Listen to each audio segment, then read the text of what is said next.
Mic check 1 2, what it do? Welcome back to the Mic Check Podcast. This is T Word, the People's Champ. Today we're talking about the Colorado Buffaloes.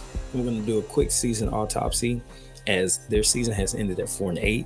And we'll talk about what lies in the future. But before we get into the video, don't forget to hit the like button, subscribe to the channel, and then drop your comments and let us know what you think about the content. All right, guys, so let's go ahead and jump right into it. Colorado Buffaloes finished their 2023-24 campaign at 4-8, the inaugural season under Coach Prime, aka Deion Sanders, with the leadership of his son Shedeur Sanders, as well as a host of other players that he brought in through the transfer portal, to the tune of roughly 60 plus new guys on a team that went 1-11 last year. So there was a 3-game improvement. However, they finished 1-8 in the Pac-12 in 2022, and they matched that record in 2023. So there is still ground to cover. However, they will be moving on to the Big 12 in the fall of 2024, and that league is seeing a significant shakeup. So you may see an immediate improvement from this team changing conferences, as well as the geography of where a lot of their games are going to be played. So let's go ahead and review some of the games in the season, and I'm going to break it up into quarters, obviously 4 games at a time. And we're going to start with the first quarter of the season. They went 3-1. They won their first 3. They beat TCU 45-42, followed by a win over Nebraska 36-14, and then a thrilling overtime win over Colorado State 43-35, a game that it seemed like they were trying to give away. And then finally, the other shoe dropped, and they were beaten soundly in Oregon, who was number 10 at the time. They were beaten 42-6. A sound beating. Oregon didn't leave any doubt that they were the better, more superior team, and they proved it on the field. The next week, they had a very competitive matchup with USC. They lost 48-41, but they made a thrilling comeback, and it fell just a little bit short late in the game. There was some time management issues. Next up, you had Arizona State on the schedule, where they won on the road 27-24, followed by a loss the very next week to Stanford 46-43 in double overtime, their second double overtime game of the year. And when you play a lot of close overtime games, you tend to trend towards 50-50, and when you play 2 overtimes, you really trend towards an even lower percentage of winning, and they showed that. After a bye week, they came back and faced UCLA and lost 28-16 on the road, followed by another loss 26-19 to Oregon State. Next up, Arizona, who was number 21 at the time, beat them 34-31, pretty close game. And then Washington State came in and beat the brakes off them. Actually, we're home 56-14, and then they finally wrapped up the season with a 23-17 loss to Utah on the road. So basically, it lost like the last 7 straight, something like that. Let's see, 1, 2, 3, 4, 5, 6, last 6 straight. So after a hot start, this team cooled off really quick. I mean, throughout the season, you had different little things going on. Number one, you had Travis Hunter get injured in the Colorado State game. He missed a few games. Not that he would have been the biggest difference maker in the games that they lost, but you just never know. One play here, one play there can change the complexion of a game. And I think when you look at like the USC game, they probably could have used him. He probably makes a play late in the game that might change things over. He has some really amazing interceptions and defensive plays that just make you go, wow. Because I was starting to think he's a better receiver than defensive back, and now it's back to 50-50 for me. And then I saw him make some really athletic and amazing plays at receiver. So when you miss a guy like that, close games, it starts to show up. And I think it showed up against Colorado State, where he wasn't there late. It showed up against USC, and it for damn sure showed up against Stanford. And if you just win 2 of those games, you become bowl eligible. And that's something that I thought was definitely on the table for them until around like the 9th game. I was like, yeah, it's probably not going to happen. But I still have faith in this team being tough, and they will fight to the end, and they did. Now, they did finish up the season with the backup quarterback because Shedeur Sanders did end up with a fractured back, which happened at some point in the season. I'm not really clear on exactly when, but he did not go in the last game. And something I noticed about the backup quarterback was he got the ball out a lot faster. So I don't know if that's something that's naturally in him or whatever the case may be, but Shedeur needs some of that shit for next year, no matter who's on the offensive line. So to autopsy some of what I thought went wrong in the season, the first thing was trench warfare. they just didn't have either the specific talent or the size to be competitive week after week after week, especially late in the season when guys start to wear down and get banged up, where talent really starts to rise to the top. I thought that they just lacked what it took to get to that next level. And you saw it show up in games where teams were able to run at will.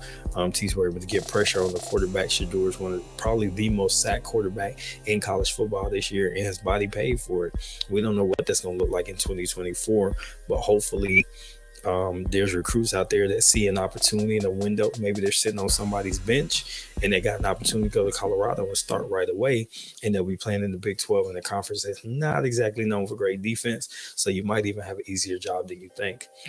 Next up was offensive play calling. I felt like at times it got stale. They would abandon the run altogether. And early in the season when Shador was throwing like 35, 40 attempts, and I was thinking like, man, y'all can't win like this all year. And they got to the point where they couldn't run the ball at all. Now, obviously, point number one affects point number two, which is if you can't block for the pass, you really probably don't have trouble blocking for the run. So overall, they just had a bad offensive line.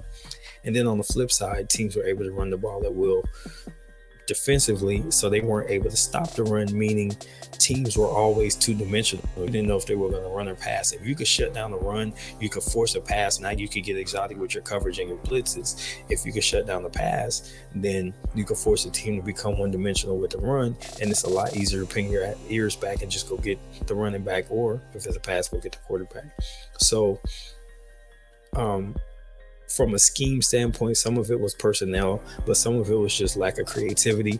This team couldn't stop a drag route or a crossing route to save their lives until late in the season. And when they started to cover it a little bit, the big plays opened up. So it's like they were running a lot of one-on-one man coverage with Cormani McClain, and there's running Travis Hunter, just running him in the ground. And it's like, you got to figure out a better way to just like handle the slant, the quick slant, and handle the drag route. And they just couldn't do it. Shallow crossers were the worst thing that defense could see. And I'm wondering how the defense coordinator kept his job after 4 or 5 weeks of seeing the same play work from all these different teams that weren't quite as talented. And then my last point would be, I don't think that the spotlight changed how this team was going to end up playing. I just thought that it changed the public perception of the team. And it didn't change for me because I understood that it's a marketing tool. Deion Sanders has figured out how to be a master marketer on the collegiate level, and it's part of recruiting. If I'm always in your face, you're going to be thinking about me when you weren't thinking about me before. So I don't have a problem with them saying we're going to be better, we're good. And they're saying that. Say it until it becomes the truth, and then try to put it into practice at the same time. So I didn't have an issue with them being vocal, being flamboyant, or whatever you want to call it. Shit, it's marketing, man. And when you're talking about trying to get NIL money and get players to notice you when they're looking at the transfer portal, you got to be in their consciousness all the time. And I think that that's something that's necessary in this version of college football and this new era of NIL and money wins football. So I don't have an issue with that. I think my issue is sometimes the message got a little convoluted, and where it seems like sometimes Deion Sanders started the season he took credit, and then early in the losses he took blame. But then I started to see the blame shift a little bit, and I didn't like that. Now, I do admire him as a coach. Having been a coach before, I do admire him as a player, having grown up watching him from Florida State all the way up through the Super Bowls and all that stuff, and then on to the NFL Network. And I admire him as a human being, but I thought that maybe he fumbled the bag a little bit there, and he's not above criticism. But I'm not going to hold it against him because we're all flawed individuals, and I think that this should be something he should learn from, and going into the 24 season, maybe he'll be more mindful of his tone if things aren't going his team's way. Now, as far as trajectory of this team goes, I'm expecting a 2 to 4 game improvement for next year. So they'll either go like 6-6 in the Big 12 or maybe 8-4. And then he's saying that that's when Shador and Shiloh are going to go into the draft. So you don't get that college football playoff. And I don't know what that looks like from a quarterback position and leadership position. And that's still going to leave 3 more years on his contract. So I'm very curious to see what Deion's actual plan is. Are you going to continue to coach in college even though your kids are gone? Or are you going to hang it up with them because you did sign a 5-year deal? And it seems like it was in good faith because it has a lot of escalators in it as well. But this is going to be something very interesting to watch play out. I think the season played out how many people, not myself, I predicted 6-6 at least. Many people thought it would go, so they were right. I was wrong. But there was some things that showed hope. It's just some of those close games that they lost later in the season, like losing by 1 score or 10 points or something like that, is a pretty close game. And I think that one play here or there makes a difference, and they just didn't make those plays. And this is what happens when you're gelling the team together out of nowhere. This is a transfer team. Next year, you're going to have more guys that have been there and been under coach and know what the expectations are and what the standard is, and they're going to elevate it to the next level. So I'm looking forward to the 24-25 season for this team, and I'm expecting pretty good things, and maybe they'll take over my team's old conference, the Big 12, and we'll see what goes from there. But hey, let me know what you think in the comments. This has been T for the Mike Check Podcast. Until next time, Mike Check 1, 2, what to do, and I'm out. Peace.